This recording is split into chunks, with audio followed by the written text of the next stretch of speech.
આ રીતે આજની અમારી પંચકોશી પરિક્રમા યાત્રા ચાણોદ મુકામે અહીં મા નર્મદાજીના મંદિરે દર્શન કરી અને સંપૂર્ણ કરીએ છીએ અને સાંજના સમયે અહીંયા મહાઆરતી થશે. ત્યાર પછી ભોજન પ્રસાદનું પણ આયોજન રાખેલ છે. તો આપ લોકો પણ જો આ યાત્રામાં જોડાવા માંગતા હોય તો હું કેપ્શનમાં ડિસ્પ્લે ઉપર નંબર આપી દઈશ, અવશ્ય કોન્ટેક્ટ કરજો. નર્મદે હર.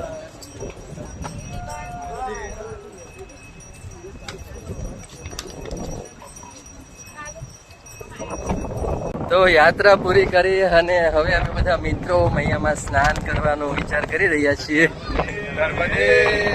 આમ તો મેં અને સમીરભાઈ બધી જ જગ્યા પર મૈયાના સ્નાનનો, પણ અહીંયા હવે બધા લાભ લે છે. નર્મદે હર.